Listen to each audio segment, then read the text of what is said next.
This is the X-Zone Broadcast Network, broadcasting worldwide on broadcast affiliates and satellite program providers, including CNN Broadcast Network, Sirius Satellite Network, Star Media, Good News Radio Network, Angel Broadcast Network, Wiki Broadcast Network, and WPBN TV. For more information on the X-Zone Broadcast Network, visit us at www.xzbn.net.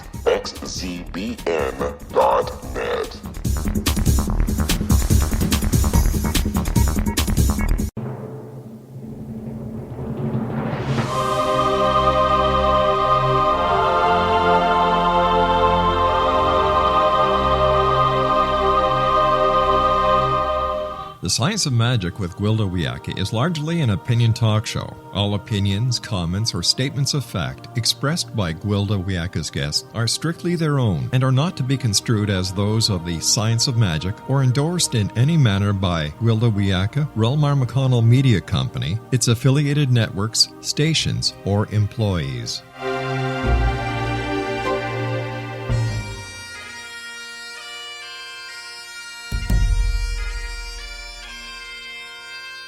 Welcome to the Science of Magic with Gwilda Wiyaka, a program dedicated to uncovering the unified nature of reality and humanity's ever-evolving place as truly galactic beings. For more information on the Science of Magic with Gwilda Wiyaka, visit us online at www.thescienceofmagic.net.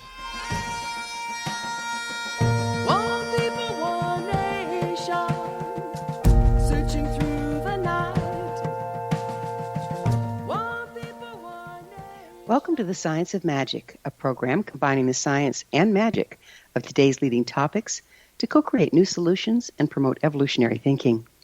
We're coming to you through the leader in responsible paranormal and alternative science programming, the X-Zone Broadcast Network, xzbn.net, and can also be found on our website, thescienceofmagic.net. I'm your host, Gwilda Wiyaka. This hour we'll be exploring pattern dancing. My former husband and I had not been dating long when we decided to plant a communal garden. I was living in a small apartment at the time with no yard of my own. He and his roommate were renting a large house with a large backyard. Full of enthusiasm and spring fever, we went to the local greenhouse and purchased seeds, shovels, rakes, and the materials to make a raised bed garden. We spent the rest of that day fighting in the backyard. I'd say something like, "We should put the lettuce here in the north so the tomatoes will shade them when they come up." He would respond, "I know lettuce needs shade in the summer. Do you think I'm stupid?" "No, I don't think you're stupid," I defended. "Can't I even make a suggestion without you taking offense?" That sounded more like a dictate than a suggestion, he grumbled. On and on it went, until, thankfully, and against all odds, we had a small garden planted. We'd planned a barbecue afterwards. I was in the kitchen making salad as he prepared the steaks for the grill. He patted me on the back affectionately as he reached around me for seasonings. "It's nice to see you again," I told him. "What do you mean? We've been together all day," he puzzled. "No, actually, I haven't seen you since this morning. Your father and my mother spent the rest of the day fighting in the garden," I responded, tongue in cheek. My mother had ruled the roost, taking it upon herself to instruct my father in everything, right down to the clothes he wore. My fiance's father was criticized and disempowered in relationship with his wife. My fiance and I were unwittingly acting out all our familiar roles and conditioning rather than our authentic expression. So many of our relationships, even those we have with ourselves, come from unprocessed damage and triggering from our past. Our perceptions are so clouded that we rarely really see ourselves accurately, much less those around us. Yet so many people go from relationship to relationship looking for the perfect person without realizing the individual they need to find first is themselves. Without first separating our true expression from our patterns, triggers, and false identities, we have no hope of finding someone who's a good match. Without finding ourselves, we're just pattern dancing with our friends and lovers, with one knee-jerk reaction instigating another. True motivation and communication is lost in the morass as we project the events of our past onto our current relationships and make a rerun out of the future. That's not to say we have to be totally processed before engaging in relationship. Were that the case, we'd all be very lonely. Instead, making a concerted effort to recognize when we're coming from triggered response rather than acting in the present moment is an important first step towards conscious relationship. Our guest this hour, Kathlyn Hendricks, is an evolutionary catalyst who's been a pioneer in the field of body intelligence and conscious loving for over 40 years. Kathlyn has an international reputation as a seminar leader, training professionals from many fields in the core skills of conscious living, authenticity, responsibility, and appreciation. She's the co-author of 12 books, including the best-selling Conscious Loving at the Speed of Life and the new Conscious Living Ever After, How to Create Thriving Relationships at Midlife and Beyond. She co-founded the Spiritual Cinema Circle and the Viral Body Intelligence Summit. She has traveled well over 1 million air miles as the ambassador for the work that she and her husband, Gay Hendricks, have developed. Kathlyn earned a Ph.D. in transpersonal psychology and is a board-certified dance movement therapist of the American Dance Therapy Association since 1975. After this commercial break, I'll introduce Kathlyn, and together we'll explore conscious loving, authenticity, and body intelligence. It promises to be a winning combination, so don't go away. You're listening to The Science of Magic, thescienceofmagic.net.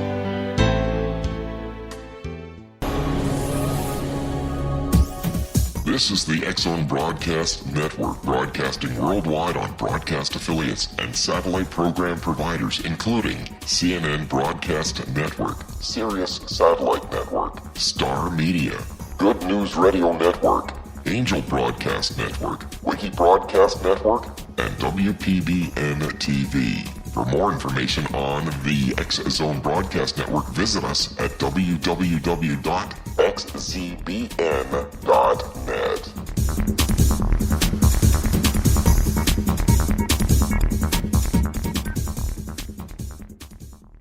How would you like to be able to read other people's minds? Well, the next best thing is here. When you know how to read a person's name, you know how the person thinks, feels, and behaves. Each letter in our name holds a key to unlock our true essence. Our name contains both our gifts and challenges in this lifetime. Mnemology science discovers personality secrets hidden in the placement of the letters of our names, including the first and last impression people remember about us. Sharon shows us how to interpret the arrangement of letters as outlined in her book, Know the Name, Know the Person. Sharon Lynn Wyeth created mnemology science after 18 years of research and testing her theories, and has supported thousands of people around the world in understanding themselves and others better.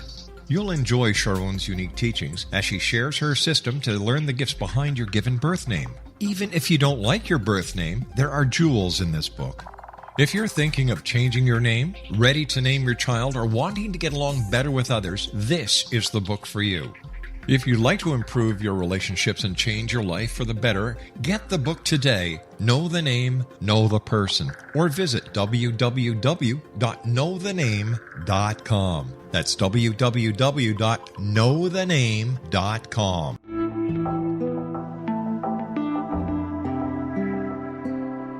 Take a step back in time and discover old Florida cuisine at Marsh Landing Restaurant in Fellsmere, Florida.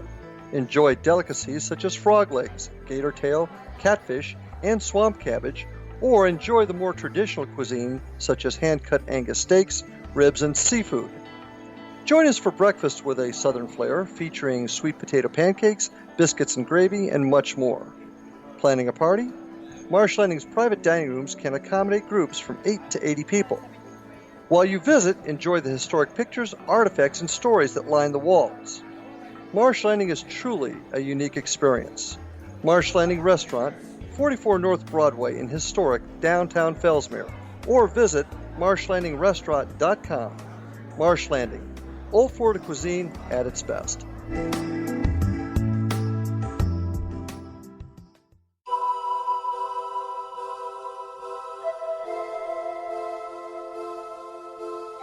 If you're a seeker, don't miss the inspiring book Shamanic Awakening, Between the Dark and the Daylight. This remarkable work chronicles shamanic counselor and indigenously trained dream decoder Sandra Cochran's 35 years of experience with diverse wisdom keepers throughout the Americas.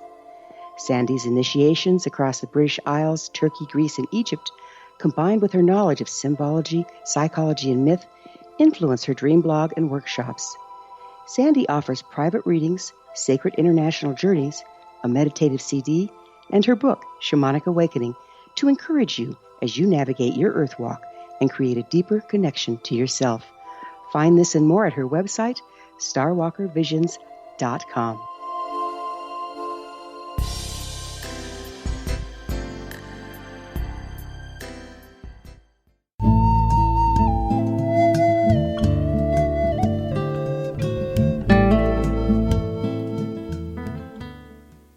Welcome back. This is The Science of Magic, dedicated to unification and evolution of consciousness. I'm your host, Gwilda Wiyaka.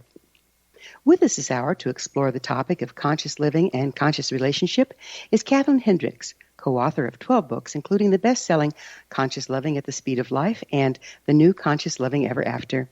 Her website, Hendricks.com, and foundationforconsciousliving.com. Kathlyn, thank you for joining us on The Science of Magic. Oh, it's my pleasure. What is an evolutionary catalyst? Oh, well, a catalyst is anything that changes the context around itself without itself being changed. And an evolutionary catalyst is someone who is in service of things moving toward harmony and alignment and co-creation rather than competition and conflict. But don't you have to kind of enter into chaos before you find that spot?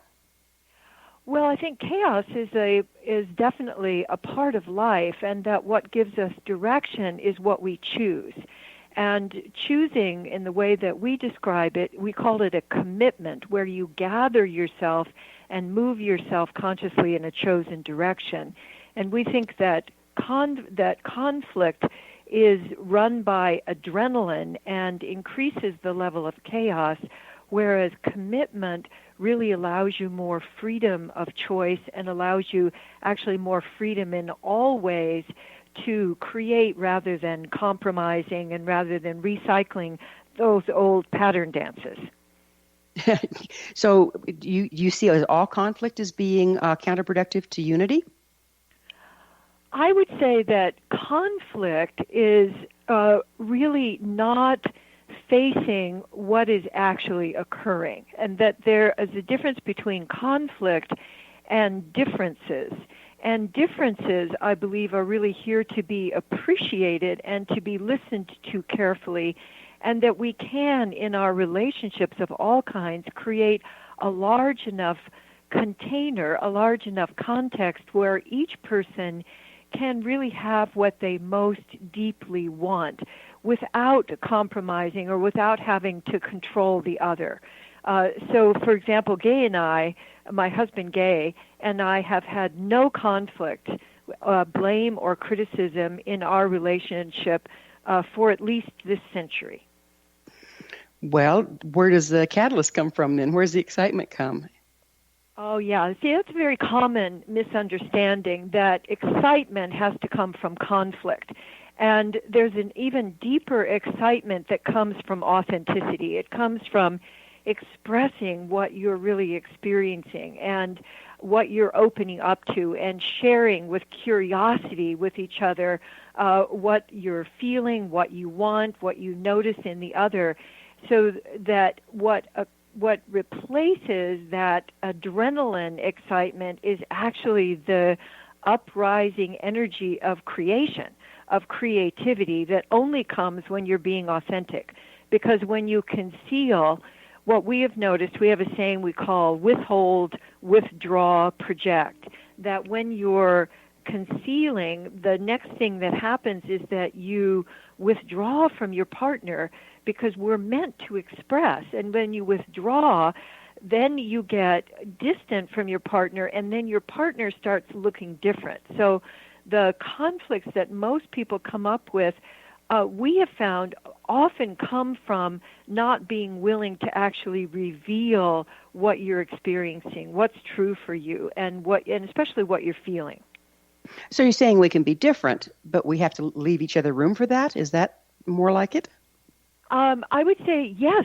Of course, we are all different, and the actual act of appreciating, that is giving your sensitive awareness to how is it that you see this situation, and how is it that I see it, and what is going on between us that might allow us to feel genuine connection, so that if there is a resolution that needs to be made, we can create it together rather than entering into a win-lose kind of scenario that is so common today. So it sounds like the difference between a polarized stance and one of seeking unity with our differences being added into the equation. Is that what you're talking about?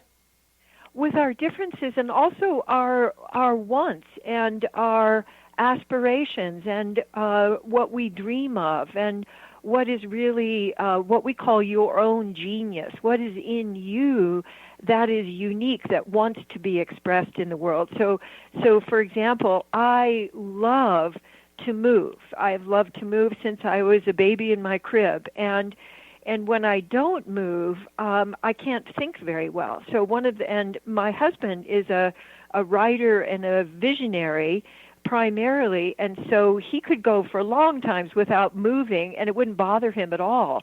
But for him to appreciate that I need to move, and for me to appreciate that he needs periods of alone time to really be able to express who he is, that's part of what we have learned from each other. And I've also learned how to take more alone time and really benefit from that. And he's learned how to really enjoy movement and finds that adds to his ability as a writer. So it's not as if you have separate corrals that you stay in. There is really a sharing and an adding to the richness of life that comes from you expressing yourself really authentically, rather than trying to get the other's approval or trying to be some way that's really not who you are, which is a lot of what the culture teaches us. Well, it sounds like, again, we're dancing with, you have to know who you are first, right?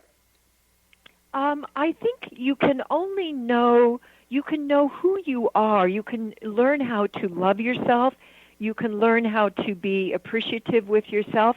But there is a certain kind of learning that we really can only have with another person, that we get together with other people primarily because they can open up a part of the world to us that we couldn't really see by ourselves. So we really think that curiosity and appreciation are really the gateways to continuing to learn and also continuing to renew the romance in your relationship, because that gets renewed by new discoveries rather than adrenaline, having a fight, what my husband calls a wargasm. Wargasm. I like that. So we're all on the same page. Would you define consciousness as it applies to your work? I would say that consciousness is a fundamental awakeness, an ability to notice both yourself, but to be able to notice what is going on around you and to be able to be present in yourself while giving the gift of presence to those that you meet. So what do you see standing between people and being conscious? I mean, let's face it, there's a lot of unconsciousness going on out there. Well, I think that the main thing that stands in the way is what I call the fear trance, that so much of the world is in the grip of fear right now that's being promoted. And when you're in the grip of fear, as Sophocles said many centuries ago, when you're scared, everything rustles. So if I'm scared, everything looks scary. And the other really important thing about fear is that not only does it separate us from our body wisdom and our consciousness, but it makes other people appear as enemies. So, and that happens below the level of the brain where we solve problems. It happens down in our reptilian brain. And so if you're walking around in fear, everybody else looks like the enemy. And I think that's the great barrier to growing consciousness and connection, because people don't realize that they're in fear, and they don't realize that they need to move from fear to flow to actually be resourceful in their lives. So where do you think all this fear is coming from? Well, you just take a look around. It's certainly been very prevalent in our country for, at least since 9/11. And since then, there have been huge numbers of incidents where we're really taught to be afraid rather than be curious about what is actually going on here. How might I be contributing to this? How might I see this other person as an ally rather than an enemy? We're really taught, well, it's just so scary. We have to create more walls and barriers and ways of excluding people rather than ways of welcoming them. And so I think that fear and fear-mongering is the great enemy of consciousness right now. Well, it's darn hard to be thinking unity when you're standing next to somebody with a bomb strapped to their back. How do we work with what is? Well, there are very few people who actually have bombs on their, have literal bombs on their backs. But I think there are many people who carry around the bomb of fear, which keeps you from actually being able to respond. You can only react. As some of our scientists have told us, our whole cellular community can either be protecting or growing, but it cannot do both. And if we're protecting, we can't grow. We can't grow in ourselves, and we cannot grow in connection. So I think the first task for all of us is to be able to recognize when we're in fear and to be able to shift from fear to flow. And one of the things I've invented is something called fear melters that allows you to make some simple movements that restore you to presence in your body and allow you to be resourceful and to recognize the possibilities for collaborating and creating with others, and also bridging the gaps so that you can appreciate differences, but you don't have to build barriers. So is it like working with the fight or flight response and coming out of that? Yes, it's actually working with the 4 expressions of fear, which are fight, flight, freeze, and faint. And I've developed simple movements that are oozing and sumo and wiggling and love scoops that allow you to feel in touch with yourself again and to feel the flow of aliveness rather than the gotta get the hell out of here or gotta punch you in the nose of the fight or flight response. How long does it take to make that shift? I mean, we've got adrenaline flooding our system. Yeah. We know all the physiological stuff. About how long does it take to make that shift? Well, what we found, and we're doing more studies to really expand the possibility here, but it takes between, I would say, between 3 breaths and a couple of minutes. So no fewer than 3 breaths. So as you're oozing, if you imagine just moving your shoulders as if they were seaweed in water, or sumo, if you imagine yourself standing in a sumo stance with your hands down on your legs and really feeling your feet, or you're wiggling and you feel yourself wiggling. We're going to need to take a break here. Kathlyn and I will return to our discussion on the other side of this commercial break, so don't go away. We're coming to you through the X-Zone Broadcast Network. Don't miss the other fine shows and hosts on xzbn.net. You're listening to The Science of Magic, your resource for creative solutions in a changing world, thescienceofmagic.net. Please, I love your emails. Email me at info@thescienceofmagic.net. I'll answer them as soon as I can, and I love to hear suggestions for topics and places to go with our explorations. See you on the other side.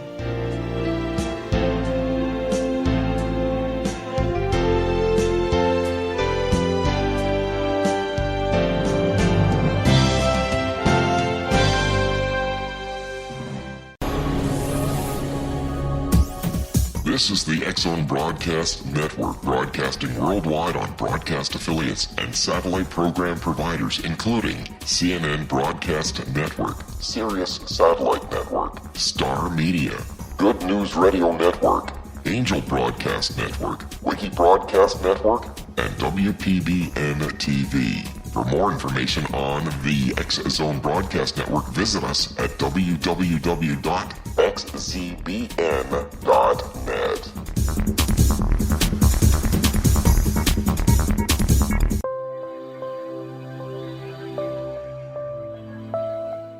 There's a legend shared by many indigenous cultures of a time when the nations were cast to the four corners of the world. Each nation was given a body of sacred knowledge that held a different portion of the truth to preserve. True reality could not be known until all the nations reunited, combining the information. If a single one was missing, the world could not be reborn and darkness would prevail. The Science of Magic Radio is dedicated to reuniting the sacred knowledge. With the understanding, none of us has all the answers, but together we can open new perceptions and possibilities. Through our combined vision, the world can be reborn into a place where darkness no longer prevails. Join me, Gwilda Wiyaka, and the Science of Magic daily on the X-Zone Broadcast Network, xzbn.net, or visit us at thescienceofmagic.net.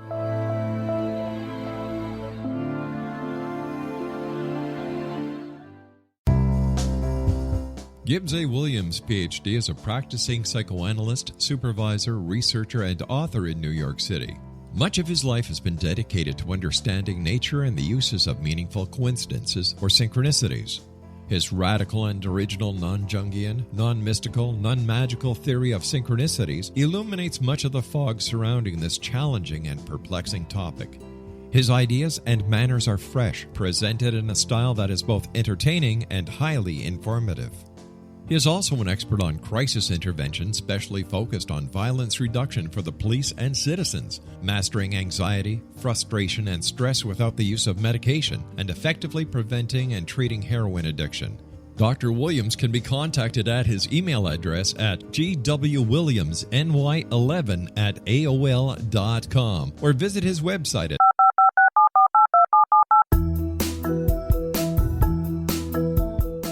Did you know that when you're on the road with limited data or Wi-Fi, you can still listen to the X-Zone Radio Show with Rob McConnell, The Science of Magic with Gwilda Wiyaka, X-1, Dimension X, Space Patrol, and every minute of the X-Zone Broadcast Network by calling 213-401-0080, courtesy of Audio Now. No smartphone, app, or internet needed. It saves your data plan and it's free if you have unlimited minutes. Call 213-401-0080 to listen on any phone, anytime, anywhere. Remember 213-401-0080 for the best of the paranormal, parapsychology, and sci-fi radio programming anywhere, 24/7, 365.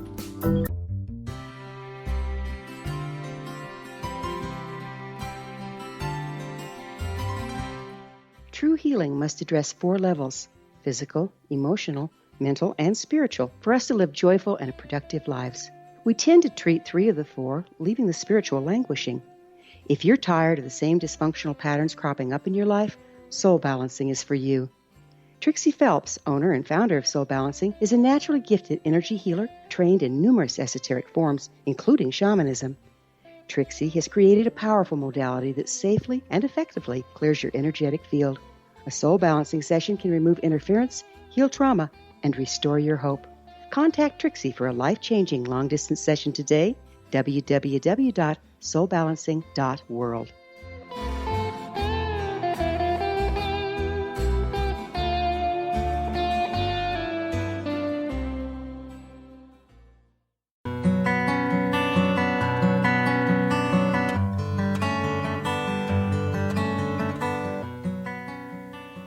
Welcome back. This is the Science of Magic, a place where magic and science come together to promote enlightenment. I'm your host, Gwilda Wiyaka. We cover what's hot. For in-depth exploration of leading-edge subjects from numerous authorities and viewpoints, join our email family to receive our topic-driven episode collections at thescienceofmagic.net. Our guest this hour is Kathlyn Hendricks, co-author of the best-selling Conscious Loving at the Speed of Life and the new Conscious Loving Ever After. Kathlyn, it sounds like, what you're offering here is pretty much a radical change from the way most people dance in a relationship. How do you get started on that path? Yes, I think it is a totally radical path, but it's one that Gay and I have been exploring for coming up on 40 years now. So we know that the map works. And what it really starts with is making a new commitment. And I had mentioned that earlier. We really think that is the gateway to stepping into this new kind of magic. And that is that you choose to conduct your relationship in a new way. So rather than na and who's right and who's wrong and blame, especially blame and criticism, you commit to seeing your partner as your ally. You commit to what we call processes rather than outcomes. So here are some of the things that we committed to. We committed to revealing rather than concealing. We committed to getting close and to clearing up anything in the way of actually being able to feel close to each other. We committed to our own complete development as an individual so that we could bring our full selves both to each other but also to our larger community. And we committed to really being genuinely responsible. That is, stepping from whose fault is it or feeling like a victim really into I'm responsible for what is occurring right now. So how could I do something that would create a different result or move into something that I really like better rather than engaging in the whose fault is it blame game. But so many people are so locked up in that they don't even know they're doing it. So what if you're in a relationship where you're trying to be all the things that you just said, but the commitment's only going one way? What do you do then? Well, if the commitment is only going one way, it is inevitably going to have an effect on the relationship. Since it's a system and you make a change in the system, it is going to change in some way, but it may not be in a way that you find desirable. What works best, if at all possible, is a co-commitment where each person chooses. And that doesn't mean that they do it perfectly or that they even know what it is that's in the way. So because we've learned so many of our roles and our interaction patterns from the culture and from our parents and from communities, and it's kind of invisible, like sitting around the dinner table for many, many, many dinners, you learn a certain way of interacting. And so to change that, one of the best things that scientists say and that we found to be true is to do pattern interrupt, which is to do something different than you've always done. And one of the most valuable things we found is for people when they get into a hassle is to drop the words out, because we know how to trigger each other with words. And we have people just use sounds and gestures, and they can... That could be fun. Yeah, that's exactly what happens. It starts getting fun really quickly, and you realize, oh, we're doing that same old thing. And then you get the delight of playing with each other rather than always working on your relationship, which is never going to sustain a juicy relationship long term. Do you see people as using each other's damage and patterns to control? Oh, yes. In fact, people just... And it's one of the unconscious things that we do when we've learned. So if, I, for example, came from a family where criticism was just the water we swam in. That was just how my family was. We just didn't even think there was anything different. And so one day I realized I had come home from getting my hair cut, and Gay didn't know that. And I walked in and he said, "Oh, you got your hair cut?" And I said, "Oh, what's wrong?" Just reflexively. And I realized in that moment that I was listening for criticism. So it didn't really matter what he was saying. What mattered was that I could make a difference. I could choose to begin to listen to him differently, so that I started listening, choosing curiosity, like, what is he really saying here? How could I be open to input rather than being defensive? And the defensive move, I think, is one of the most difficult for people because that's when we go into protecting. So if people at that point will move their bodies differently, will take a breath, will create a it will shift them into wonder brain. It's one thing when you hear someone say something that they didn't mean as a criticism. How do we respond when they are indeed criticizing? How do we handle that? Well, it's yes, it's a very important question, and that's why I made a commitment to, and Gay and I both made a commitment to seeing each other as allies. So rather than you always criticize me, I said I commit to seeing you as my ally. And that's something that each of us can choose. Now, a lot of the time people prefer the adrenaline hit. It's kind of like the Hershey bar of consciousness. You get that hit of adrenaline, which gives you that that glee of being right, but it's very short-lived, and it costs you. But if you learn how to develop appreciation and curiosity, it actually can become juicier and a lot more fun than adrenaline. You'll always have adrenaline, but we overuse it so much that our entire culture is totally stressed out because we're in that adrenaline frenzy most of the time. Yeah, we live in a society where guilt and shame's favored form of control. How do you see this playing in here? Well, it is, in fact, I think, what we learn at our parents' knees. We learn that form of control, and it's a kind of, it's not just criticism, it also is a shaming. And cultures have controlled their citizens for generations by shaming them. And, that you're wrong and bad, and then it allows them to become the enemy, and then we get into the kinds of virtual or real wars that we're experiencing right now. So the best thing that each of us can do is to shift from that criticism into curiosity. And that's why I was making that sound, because we know that shifts you into your wonder brain where you can actually invent something new rather than recycling. Rather than the old knee jerk. Do you see projected guilt as causing blame and criticism? Oh, that's a great question. I think that's one of the main factors that, and we see it in our government right now. If you want to know what the current administration is actually up to, notice what they're blaming others about. And it's a very common thing that happens in relationships.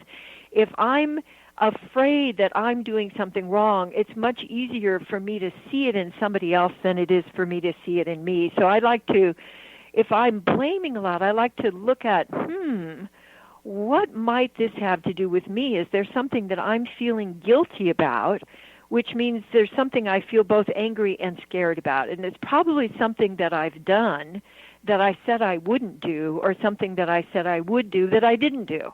And that's a big source of issues in relationships where people just simply don't keep their agreements with each other. Well, they're not keeping their agreements with themselves, are they?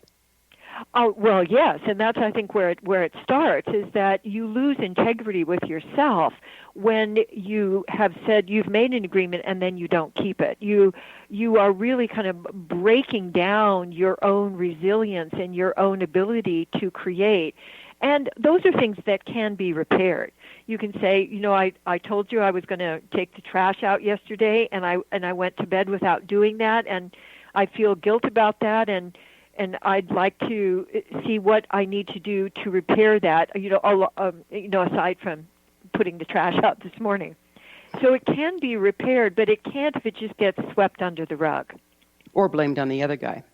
Why didn't you remind me? I would have if you had told me, or if you didn't have all these other things for me to do, so I ran out of time, and so on.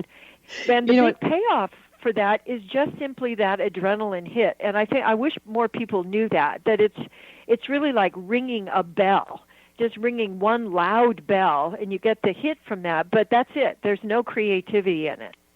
It would seem, being social creatures we are, that one of the most important things in a person's life would be relationship, and yet most of us bumble our way through knowing very little about it. How can we correct this as a society? Well, we'd like to recommend, I definitely want to recommend our book, Conscious Loving, because that came out over 25 years ago. It's a classic. It's been selling ever since then, ever since we were on Oprah. And we've laid out a map that is very clear and very simple, and it's been used by thousands of people. So if you want to find out the details of the map, that's really where I would start. And where it actually does start is with learning to love yourself, and then whether you want to step into creating a new journey, because we know that, the journey of the 1,000 steps starts with the first one, and that is really, for most people, the most difficult, because they want to kind of jump the mountain. They don't realize that you really can create the relationship you want choice by choice, and that's the only way that it happens. What advice do you give? I mean, that all sounds good, right? Choice by choice. But a lot of us don't even get that we have a choice, or that we're walking in the wrong direction, or that what we're feeling isn't actually substantiated. How do we see our way through all of that? Well, when you were saying that, the first thing that occurred to me is to learn how to presence yourself, which starts with taking a breath. Most of us, when we get into conflict or we're not in touch with ourselves, we're not breathing and we're moving a lot less. Today's culture moves far, far less with our devices and computers and all than previous generations too. So we don't get a chance to actually use our body wisdom, which is where the magic comes from. It doesn't come from our problem-solving brain. It comes from our larger brain, from our consciousness. And yet we tend to store all this rage and emotion in our body, and if we move, it triggers it outward. Is that correct? What do you do about that one? Not necessarily. I think that's a misconception of when you are present and being with your feelings, like, for example, just the way that you would be with a friend. So a friend has an upset. You don't beat up on them or tell them to get over it. You're just with them. And you can learn to be with yourself and befriend your feelings so that they don't build up and then spew out over everybody. And I think people's misunderstandings about feelings and the power of feelings is a big problem in relationship, because people think, for example, if I cry, I'm going to cry forever, or if I'm angry, I'm going to destroy everything. It's when you withhold that you destroy everything. So we can be angry and own it, and it doesn't have to destroy. We're going to have to take another break. Kathlyn and I will be back shortly, so don't leave us now.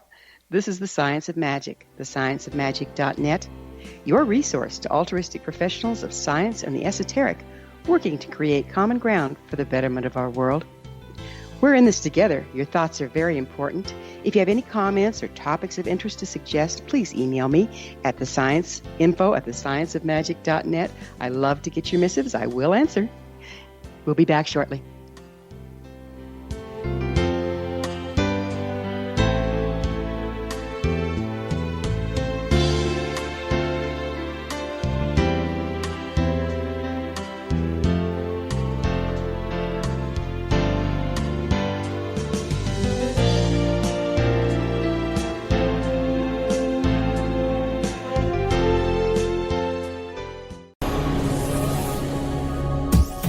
This is the X-Zone Broadcast Network, broadcasting worldwide on broadcast affiliates and satellite program providers, including CNN Broadcast Network, Sirius Satellite Network, Star Media, Good News Radio Network, Angel Broadcast Network, Wiki Broadcast Network, and WPBN TV. For more information on the X-Zone Broadcast Network, visit us at www.xzbn.net.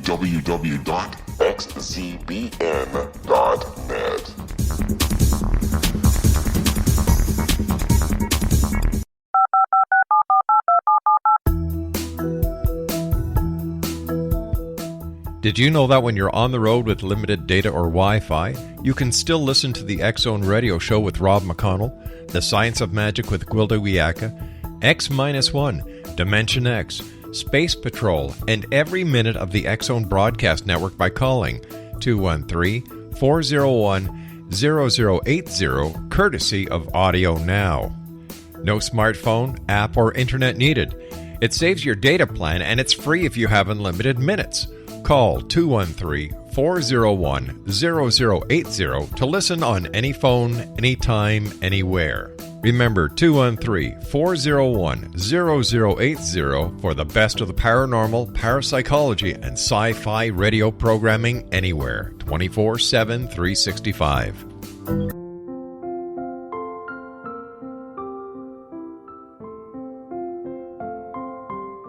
I am Dr. Carl O'Helvey, founder, president of a new cancer foundation focusing on evidence-based physical, mental, and spiritual interventions, including natural cancer cures, prayer, meditation, affirmations, nutrition, and other related holistic cancer prevention and cure modalities.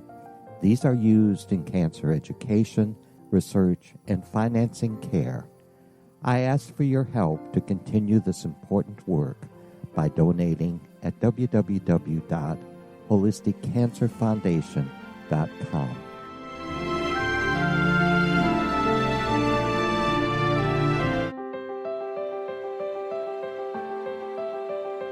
Wouldn't you love to know the secret to everything? I'm Dr. Kimberly McGeorge, and on The Secret to Everything, we will merge the practical with open investigation into all realms of the mysterious.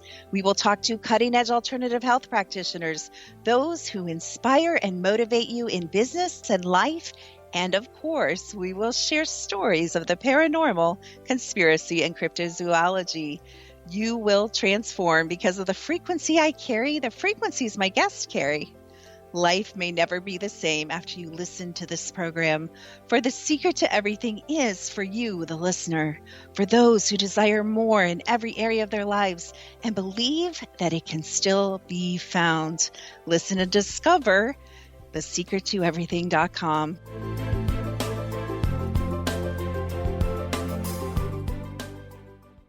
Little children aren't the only ones afraid of the dark. Millions of soldiers return from war zones with PTSD, anger, frustration, fear, and loneliness, much of which surfaces during the darkness of the night.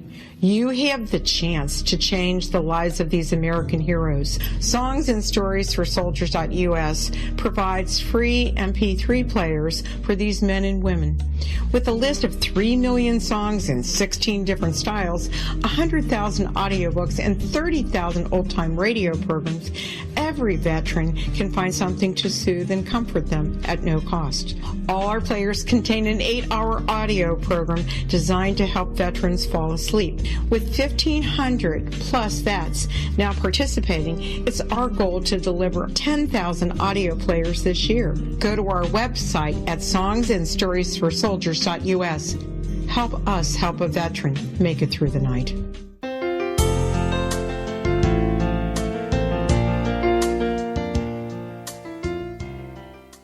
Welcome back. This is The Science of Magic, bringing together gifted people of service to the world. I'm your host, Gwilda Wiyaka. What's up in your world? Email me at info@scienceofmagic.net and suggest a topic that's on your mind. You're probably not the only one interested. Our guest this hour is Kathlyn Hendricks, co-author of the best-selling Conscious Loving at the Speed of Life and the new Conscious Loving Ever After. Kathlyn, I have been an admirer of you and your husband for years. I used to be a part of the cinema circle that Great. Oh, I just loved it, and I don't have time to watch things anymore, so I'm not a part now. I understand. But what strikes me as we've been talking this past hour is you are two very dynamic, extremely creative, and motivated people. And that has a chemistry of its own. What happens when you have a dynamic and motivated person linked up with someone that's not? I mean, it starts to cause some problems there. Can you speak to that? Sure. What we notice a lot is that opposites attract. We find that a lot of couples have at least some of their dynamics different. You know, so for example, Gay is a big thinker, and I'm a big feeler. You know, I can sense feeling in the room before anybody else can, and he can pull out, you know, the vision of what's possible quicker than anybody. And what we really recommend for people is that rather than hassling with each other, they commit to learning from each other, because you chose this person.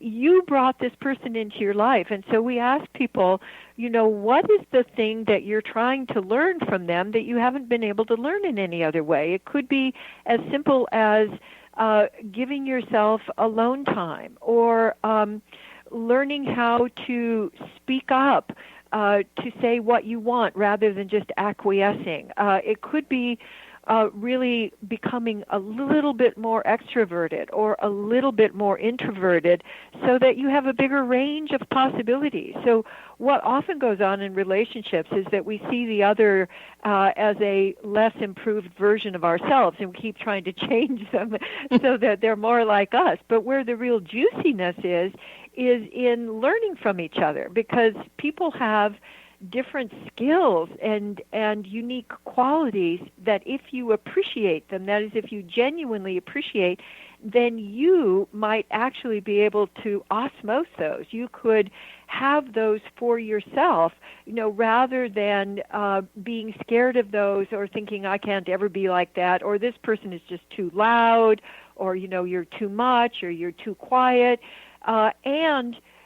We often find that we choose people that remind us of people earlier in our lives. And when you get that clear, like, oh, I just realized I married my mother, then it allows you to separate that out and go, oh, right, this is how I reacted to my mother, but I'm a grown-up now, and I can react differently. I don't have to get triggered all over again if you give me that look. I can just say, what's wrong? Rather than getting scared and hiding, in the other room. It changes the whole outcome, doesn't it, when you're able to reframe the way you're acting?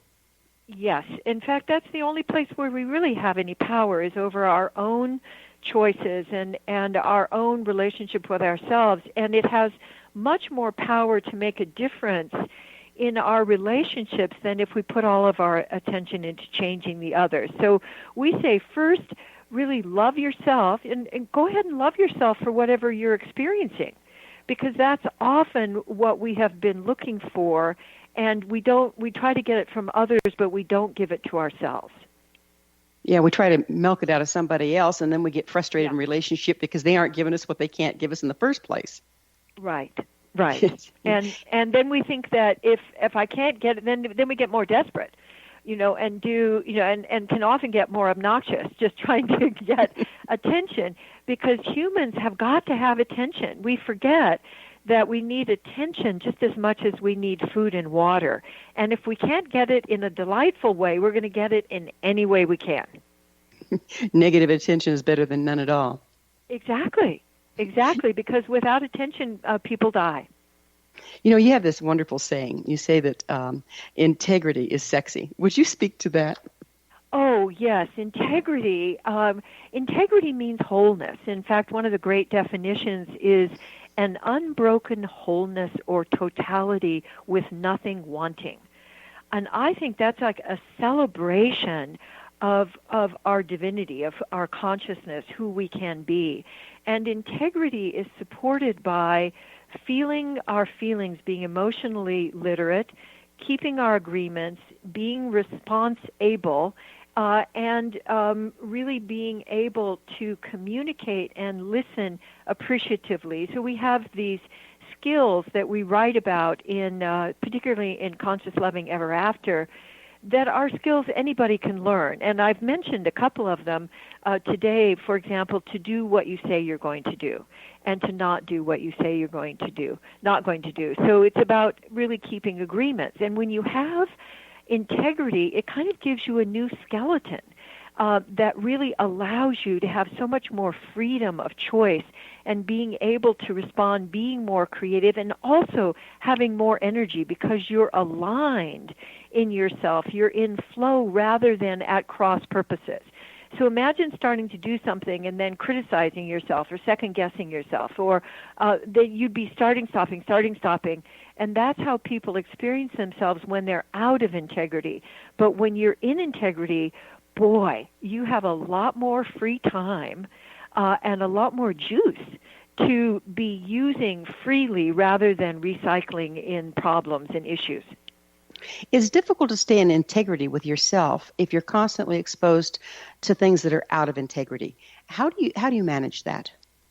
Well, I would manage them one thing at a time. So if there's something that's out of integrity, it's something specific, and it almost always has to do with a broken agreement or a feeling that hasn't been shared or an appreciation that is being withheld. So those are the places that I would look first.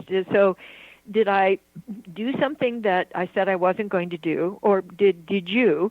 Or is there something significant that's gone on that I haven't shared with you? Or do I have a feeling that is bubbling inside me that I haven't revealed?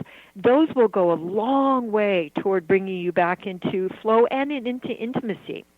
We've seen it even with things like, I had an affair.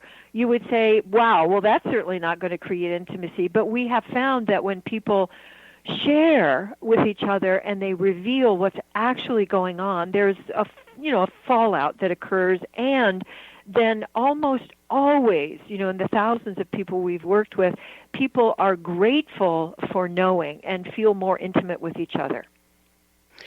It's always difficult to be that intimate, though, isn't it? I mean, it takes a lot of courage. Oh, I think it's much more difficult to be unconscious and to be recycling old problems. If you take a look at the number of prescriptions we have going in the country right now, and the pain prescriptions, and those I believe are really run by those three things: that things that you have not done, agreements that you've broken, things that you have not shared, and feelings that you haven't shared. And that's, for example, what depression is really mostly all about. So what you get is, I think, a much more aliveness, the joy of being alive, and the ability to be much more present and with other people, and creating the kind of life and the kind of community that you want, rather than going through the same old, same old. We have a couple minutes left. Can you talk about the myths of aging? I love your work with aging and relationship. Oh, yes. Thank you. Well, what we found, both Gay and I, Gay's 72, I'm 68, we're both now more vital, more healthy, have more energy and more creativity than any time in our lives. And in fact, we can't use our PR pictures from even 15 years ago because we look so much younger now. So I think that every single myth that we have about aging is really are not opening up to the possibilities of what we call continuous renewal. And the kinds of things we've been talking about today not only enliven your relationship, but they enliven you. That when you're being present with yourself, when you're telling the truth, it gives you vitality. In fact, that's when we first started to notice that telling the truth was a great aphrodisiac, because you feel a burst of aliveness when you tell the truth. Whereas when you conceal, you start feeling more muffled, and you definitely feel separate from yourself and from others. It's amazing how authenticity is the fountain of youth in a way, isn't it? It is. It totally is. And people, I think if people knew, I mean, it's so simple. You don't have to get it in a jar. All you need to do is to look at what is really going on right now. And so we like to focus on body sensations. What are body sensations? What's the thought I just had? What's the story I'm making up right now? Because those are things that you're experiencing right now. So it's not about packaging or trying to find the right conclusion or arguing. It's really about what we call speaking from discovery. What are you experiencing right now? And that creates so much aliveness and intimacy. I just wish everybody knew about it. Well, thank you so much for spending time with us and sharing these wonderful insights. It's just been a real pleasure, Kathlyn. Thank you so much. Thank you. It's been a pleasure for me, too, and have a wonderful day. You too. Our guest this hour has been Kathlyn Hendricks, author of 12 books, including the best-selling Conscious Loving at the Speed of Life and the new Conscious Loving Ever After. Her website, foundationforconsciousliving.com. This has been The Science of Magic, For in-depth exploration of leading-edge subjects from numerous authorities and viewpoints, join our email family to receive your topic-driven episode collections at thescienceofmagic.net. Until next time, dear ones, may you be blessed with knowledge and comforted with love as you engage conscious relationship.